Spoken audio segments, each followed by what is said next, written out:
Hello dear friends, this is Dr. Ditesh Patel and I am teaching you Advanced Internal Combustion Engine. In today's session, we are going to start a new chapter called Alternate Fuels for IC engine. These are the outlines of our session. Start with the necessity for the alternative fuels, what are the different alternative fuels, and then we are going to see a couple of alternative fuels in this video session, which are hydrogen and natural gas. So first of all, let's understand why do we need alternative fuels. The major issue that the world is facing at the moment is a scarcity of the crude oil, and the pricings are also going very high. So basically, we have the different sources of the alternative fuels that can be used to achieve the propulsions, to achieve the direct propulsion in IC engine. Now, as you can see that the amount of sources that crude oil have are limited, and these are available to only few countries.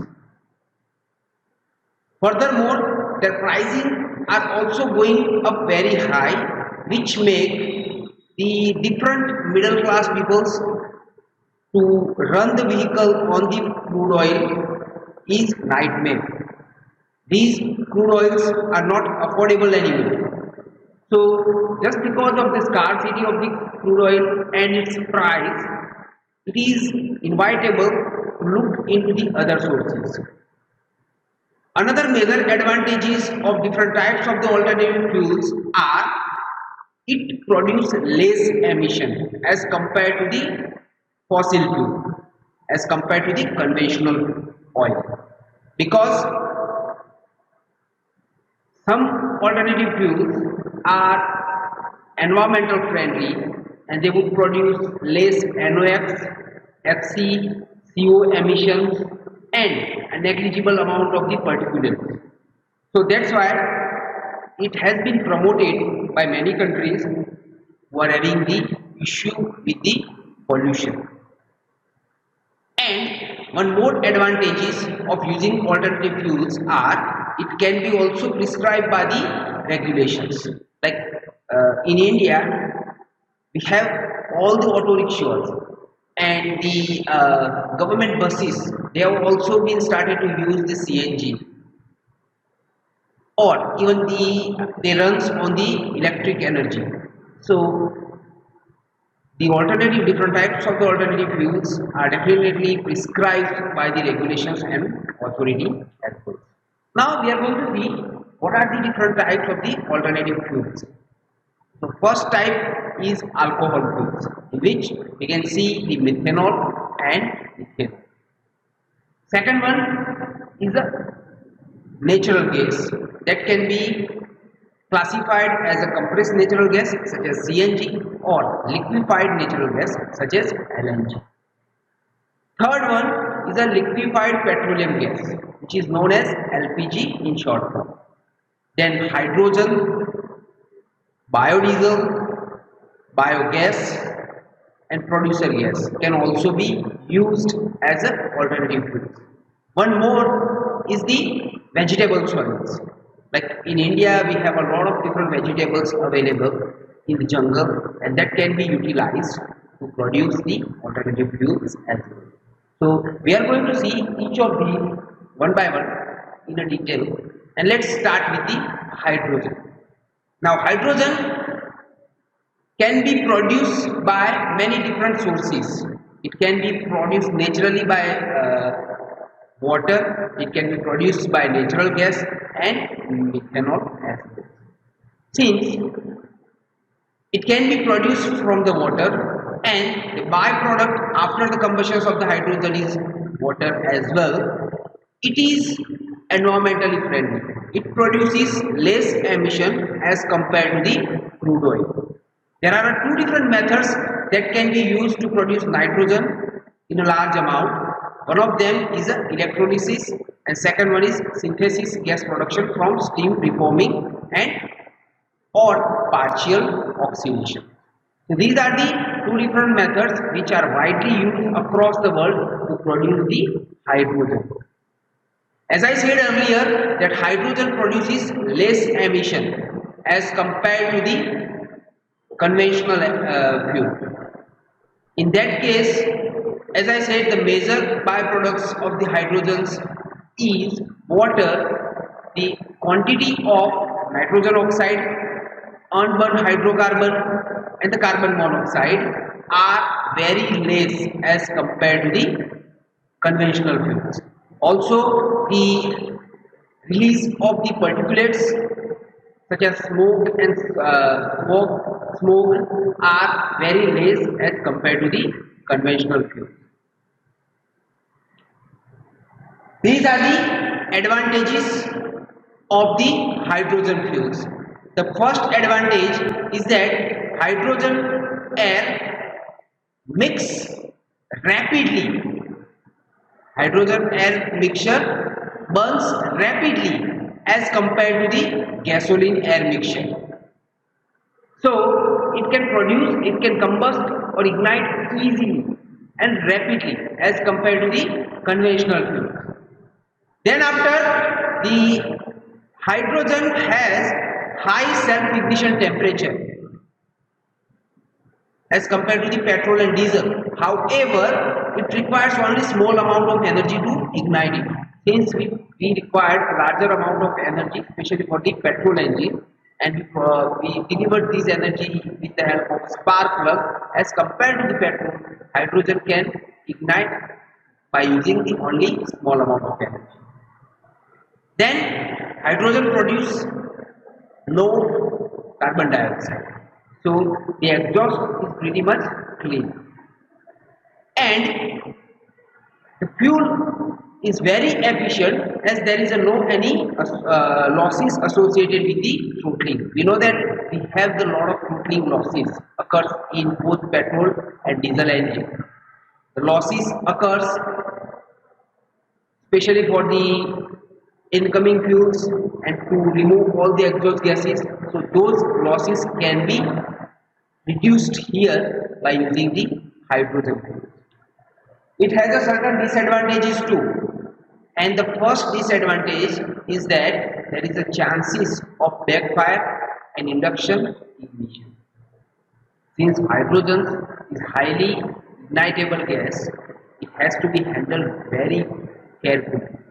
Otherwise, there may be a possibility of backfire. Second disadvantage is that all the emissions that can be reduced very much.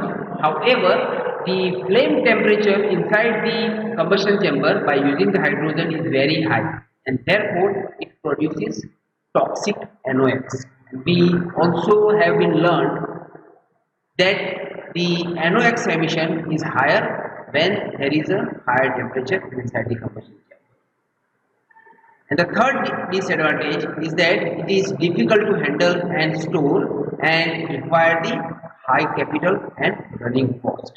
Since we have a lot of different research going on currently, however, the running cost and to establish the hydrogen gas stations, it requires a larger amount of revenue.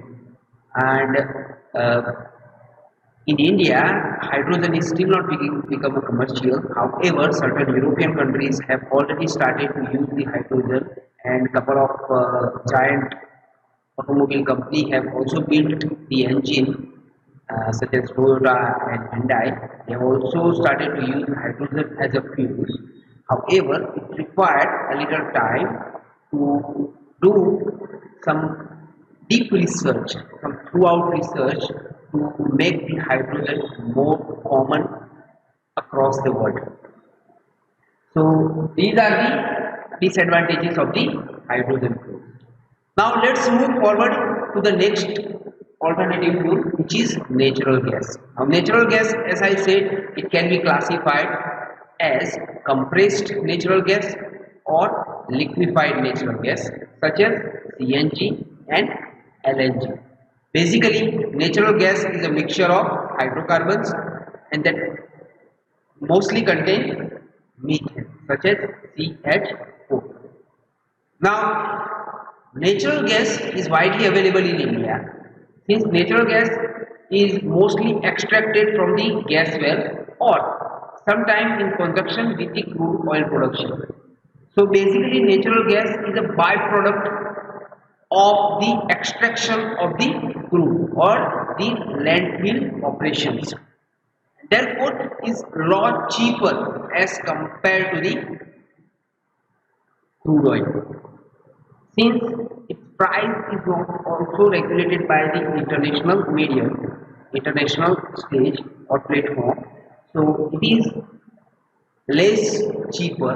It is cheaper as compared to the crude oil, and that can be also seen in a certain area in the India that the natural gas, especially the CNG, it can be available at the low cost. Also, the mileage that is produced by the natural gas is higher as compared to the crude oil. Now, let's look at the environmental characteristics of the natural gas. So, natural gas is overall it produces less emission as compared to the crude oil. Like it has a low CO emissions and it does not produce any particulate matter at all. So, basically, it reduces volatile organic emissions. One more thing that all over the emissions per unit of energy, that natural gas contains the less carbon as compared to the fossil fuels, and therefore overall emissions such as CO2 are very less as compared to the crude oil. Now look at the advantages and disadvantages of the natural gas. First advantage that it's cheap. As I said earlier, its price is not regulated on international platform. It is cheaply available as compared to the crude oil. Second, it's an engine friendly. Let me tell you why.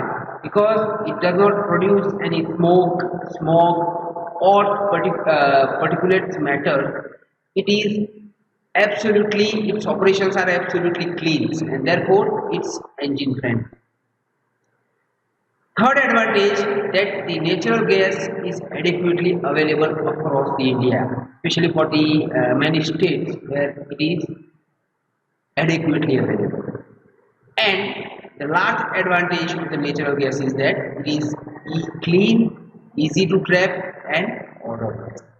So these are the advantages of the natural gas. Now look at the disadvantages. The first and major disadvantage is that it required the larger cylinder to store the gases, and that need to be kept into the vehicles. So it takes a lot of space of the vehicle to store the natural gas. And second disadvantage is that however it is adequately available in India, certain places where CNG gas stations are not widely available. In that case, you need to depend on the alternative fuel, such as petrol and fuel.